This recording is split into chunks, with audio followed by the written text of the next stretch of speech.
This is Captain Darvo's True Tales, completely factual maritime adventures, printed somewhere near the equator. Episode 5, The Ghost Island. Pulau Hantu sits about 8 kilometers south of Singapore's main island, where the tanker lanes thin out and the water goes quiet.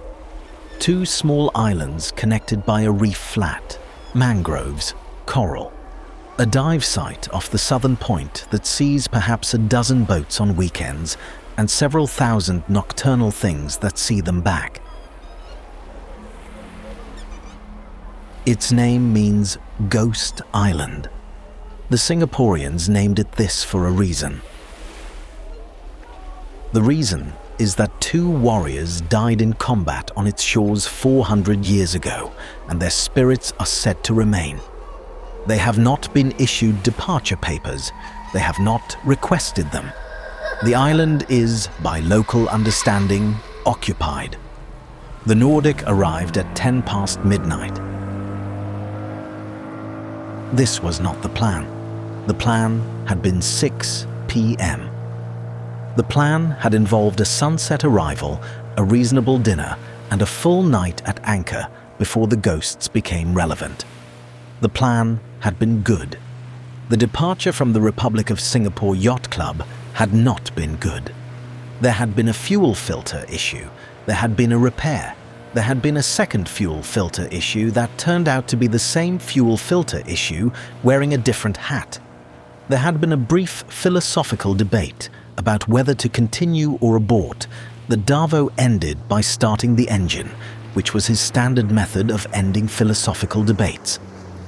The lady in red had expressed no opinion on any of this. She had transferred to the sunpad with a book, a glass of something chilled, and the composure of a woman who has made peace with maritime schedules and has decided that the only sane response to a fuel filter debate is to read faster. They arrived at 10 past midnight. The anchorage was not empty. Oi, Darvo. Yes, There is a boat here already. I can see that. There is a very large boat here already, and every single light on it is on. Grand Banks 42, classic cruiser, good boat. It is midnight on Ghost Island, and that boat is lit like a construction site on overtime, and I can hear music. She Loves You, Beatles, 63. There is a man on the aft deck, Darvo. He is dancing. He is alone. He is dancing alone on a boat called... I can't read it. The name, it says The Sovereign. He has named his boat The Sovereign. He has. There is also something in the water between us and that boat, and it is not a buoy. Darvo looked. It was, in fact, a fishing line. Not a buoy, not a hazard. A fishing line attached to a beer bottle, floating, which was functioning as a float marker, which was functioning extremely well considering it was a beer bottle. He is fishing at midnight. He's doing several things at midnight. The lady in red appeared at the companionway. She looked at the Grand Banks. She looked at the dancing man. She looked at the beer bottle float. How long are we here? One night. She looked at the man again. He had begun a second verse. I see. She went back down. Darvo brought the Nordic around in a slow arc, reading the anchorage, choosing a spot well clear of the Grand Banks. The other vessel was spectacular in a way that only truly old, truly maintained, truly loved boats achieve. Teak decks, brass fittings polished within the last week, a flybridge with a light that could signal aircraft, and on the aft deck, silhouetted against all of it, a man. Large, white captain's hat worn at an angle that suggested it had never been worn straight and had given up hoping. Shorts, a shirt that had parted with several buttons under unknown circumstances and seemed at peace with that. Holding something that was absolutely not a soft drink. Moving to the music in a way that disrespected both the beat and the personal space of everyone within approximately 30 meters. He saw the Nordic. He raised what he was holding, Hey! Hey! Hey! Hey! New boat! Welcome! Welcome to my island! Finally, somebody with taste comes! The last people, they had a Beneteau, and they were Australian. I don't talk to Australian people, but you, good boat, welcome. Darvo cut the engine to idle. His island. He appears to believe that, yes, He is very loud. he is. Is he always this loud? I have no way of knowing, but I suspect the answer is yes. What are you drinking? You want beer? I have beer! I have everything! This is my island, and on my island, we have cold beer! They anchored 40 meters off. The man on the Grand Banks watched the entire process with the focused, critical attention of someone who has anchored in this exact spot enough times to have strong opinions about technique. When the hook set and Darvo killed the engine, the man raised his drink in formal acknowledgement. Good! Good! Anchor! You know what you are doing! The Beneteau people dragged twice! Twice! In flat water. I had to go out in my dinghy and tell them what to do, and they didn't listen. And then they dragged again. Hopeless! But you! Good! Darvo. Yes, Finnegan? Is he the ghost? The ghost is 400 years old. That man is possibly 60, give or take the lifestyle. He is already getting in his dinghy. Yes, He is doing that while holding a drink. yes, And he is not spilling it. he's done this before. The man descended into a battered inflatable with the fluid confidence of someone who has made this same descent 1,000 times, in all sea states, in all conditions, at all hours, possibly in all states of sobriety. He motored across the 40 meters between the two boats with the trajectory of someone for whom straight lines are a philosophical position rather than a navigational commitment, and arrived at the Nordic's stern without incident, which said something about either his skill or his luck or both. He looked up. He was perhaps 60, perhaps 58. His face was the face of someone who had spent 40 years in direct equatorial sunlight and had considered SPF a form of personal weakness. His hat had outlasted the shirt. His eyes were sharp, completely, inconveniently, uncomfortably sharp. I am Johnny. Captain Johnny. This is my island. You anchor well. What are you drinking? It was not a question. I am Darvo, we have Tiger. Tiger. Okay. Acceptable. Not the best of beers. You want the best of beers? I have it. But acceptable. Come on my boat. I show you the Rolls Royce of the sea. He said this, gesturing at the sovereign, as though presenting something that did not require argument, because argument was simply not a framework that applied. Finnegan looked at Darvo. We're gonna get on that boat. We are going to get on that boat. It is midnight on Ghost Island with a stranger who thinks he owns it. His name is Johnny. He knows this water better than the chart does. His Grand Banks has been here at least 5 hours, which means if anything was going to happen, it would have happened to him first, and he appears entirely fine. That is the least reassuring safety assessment I have ever heard in my life. You can stay here. I'm coming. Darvo had expected this. The lady in red emerged from the companionway with her jacket, her drink, and the expression of a woman who has decided that if they are all going to board a stranger's boat at midnight on Ghost Island, she is going to do it properly. She stepped into the dinghy without comment. Johnny looked at her, a long moment. He took off his hat. It was, by any measure, the most respectful thing he had done all evening. The Grand Banks was called the Sovereign, and the name was not accidental. The teak was original and immaculate.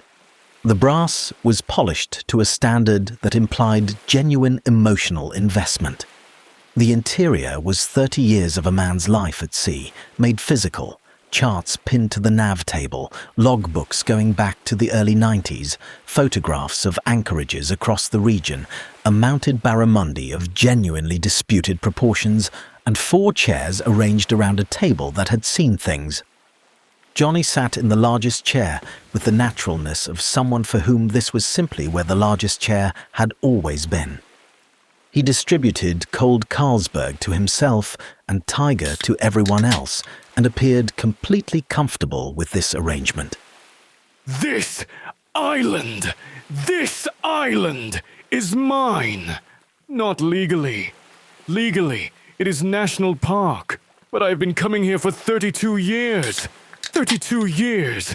I know every ghost here by name. We have an understanding. Finnegan leaned forward despite himself. What kind of understanding? I bring good whiskey to the reef flat on the last Friday of each month. Single malt. Nothing cheap.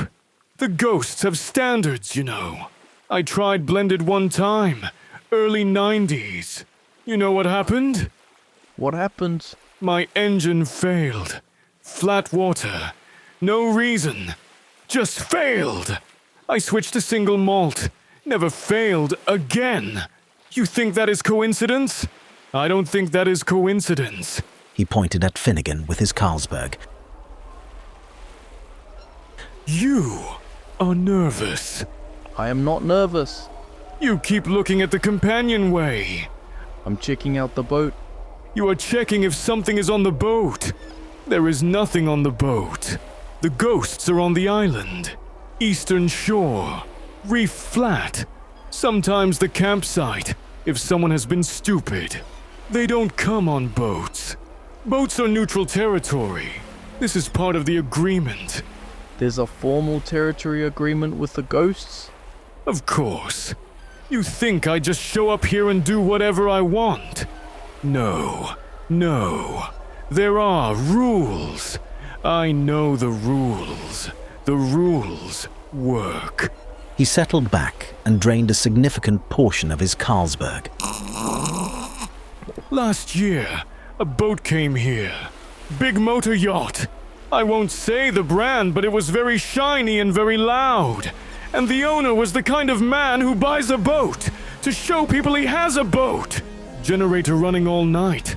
Sound system on the beach. Trance music. Actual trance music. At Pulau Hantu. At 1 a.m. I went over in my dinghy and I told him, "Bro, you need to stop. This is not your island. Show some respect." You know what he said? What did he say? He said he didn't believe in ghost stories. He said, these are his exact words.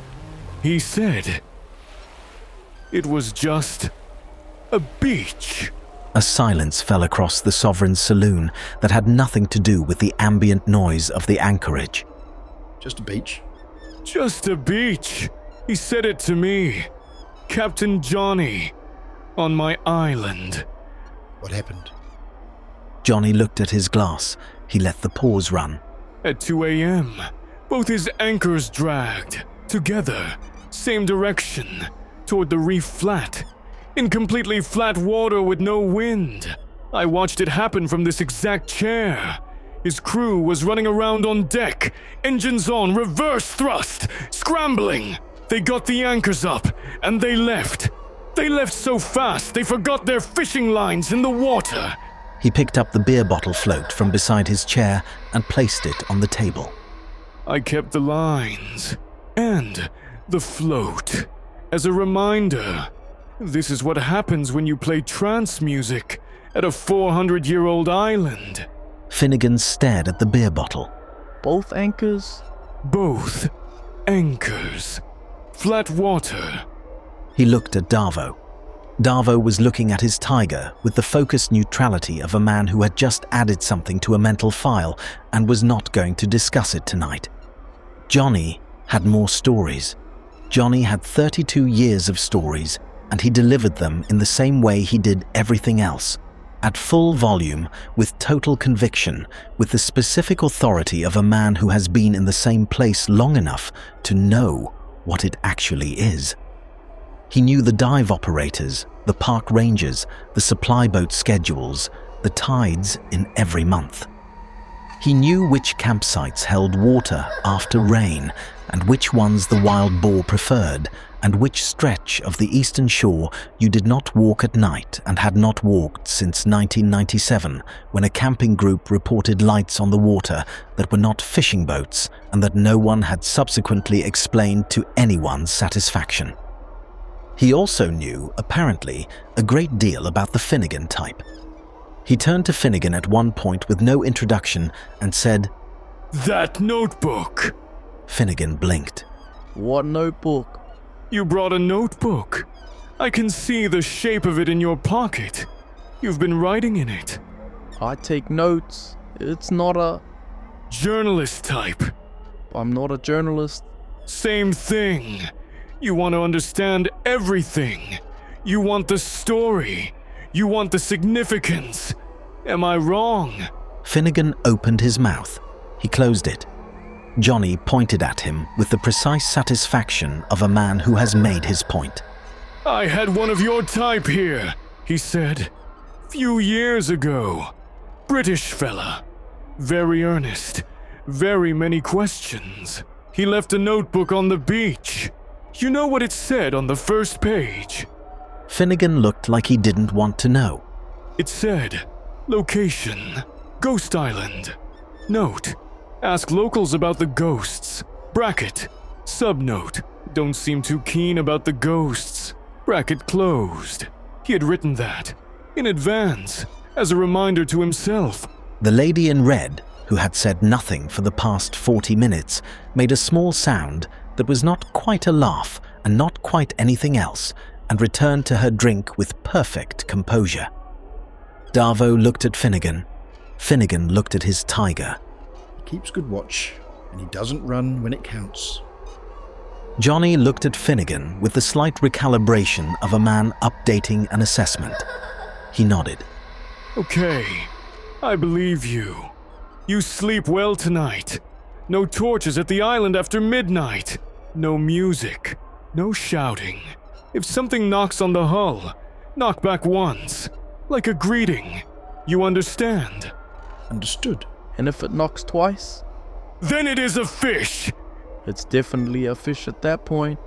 It is almost always a fish. Good night. It was past 2 in the morning when they rowed back to the Nordic. The sky was extraordinary. No city light at this angle, nothing between them and everything above. The island was dark and still, and exactly as it had been for 400 years. The mangroves held whatever the mangroves held. They had been below for perhaps 20 minutes, Darvo at the chart table, Finnegan in his bunk, the lady in red already gone and still, when the sound came. Not a knock, a light. Finnegan saw it first because he was, as Johnny had correctly identified, the kind of person who watches the dark water. Darvo, Yes, there is a light on the reef flat. I know. You can see it from here. I can see the reflection on the water. It is not a torch. It is not a boat. It is not. Darvo, that light is not moving the way a normal light moves. It is moving the way. I know how it's moving. Then what is it? Darvo was quiet for a moment. Old light, the kind that doesn't need a source? That is not an explanation. No, What do we do? nothing. We watch. We don't shine anything back at it. We don't go toward it. We don't make noise. Should I wake? The lady in red appeared at the companionway. She looked at the reef flat. She looked at the light. She was completely still. She watched it for perhaps a minute. Then she said, Don't go towards it. That is what I said. I know. I'm saying it again. She went back below. They watched the light for 11 minutes. It moved along the reef flat with the unhurried quality of something that was not navigating, not signaling, not searching. It was simply present, in the way that things which have been in a place for a very long time are simply present. Then it was not there. No fading, no moving off. Just gone. The anchorage went completely quiet in the way anchorages go quiet when something has just finished, rather than when nothing is happening. Finnegan was sitting very still. Old light, he said. Yes, That's all you've got? that's what it was. You've seen it before? Not here. Where then? Sometimes you are very mysterious. Gives me the heebie-jeebies. Darvo was quiet for a long time. Bay of Islands, Opua, 1994, night watch, my father's boat. A pause. He said the same thing. He said the same thing. The Nordic moved gently on its anchor. The island stayed dark. The Sovereign's warm light sat steady across the water, 30 meters away, and from it, faintly, the sound of something instrumental and unhurried, and once, briefly, the sound of a man singing to himself in a language that was not English and that did not require an audience. At 3:22 a.m., something knocked on the hull. Once. Finnegan lay completely still in his bunk. Davo, Yes, you heard it? yes, Knock back then. no. Darvo reached over and knocked once on the hull beside his bunk. Even. Calm. One knock, the way you'd knock on a door belonging to someone you respected. They waited. Nothing. Nothing at all. The water stayed quiet. The island stayed dark. Morning arrived clean and gold and flat. The kind of morning that makes everything that happened in the night feel like it belongs to a different account of events. Johnny was on his flybridge before 7, hat in position, large coffee, watching the sun come up with the proprietary contentment of a man who has watched it from this exact position more times than he has counted and considers the counting beside the point. He raised his coffee at the Nordic. Darvo raised his back. The lady in red was on the sun pad by 7:30 with her book and her breakfast and her completely unreadable expression. Finnegan was on the bow, feet over the water, looking back at the island in the early light. It looked like an island.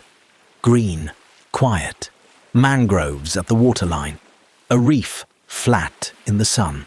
Entirely ordinary. On the reef flat, on a flat section of coral near the waterline, a glass sat upright and intact.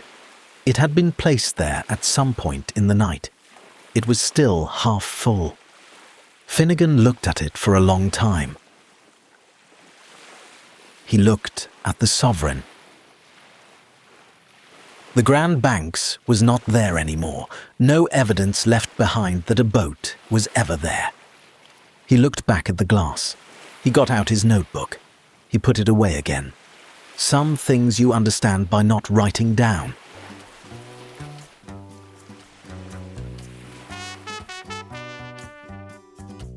Captain Darvo's True Tales will return. Next episode, the 115 Crocodile.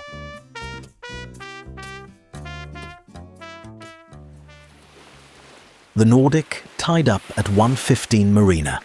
A Tuesday morning. Darvo at the helm with coffee. Finnegan on the bow. Then a sound from D pontoon. A sound that was not a boat, not a fender, not a member of the facilities team. Davo, Yes, there is a crocodile on D14. A pause. 2.5 meters, full sun, appears comfortable. How is it comfortable? How is a crocodile comfortable at a marina? They always are. What do you mean they always are? How many times has this happened to you? Davo, Yes. have we been here before? Define been? Outstanding. Captain Darvo's True Tales, completely factual maritime adventures, printed somewhere near the equator.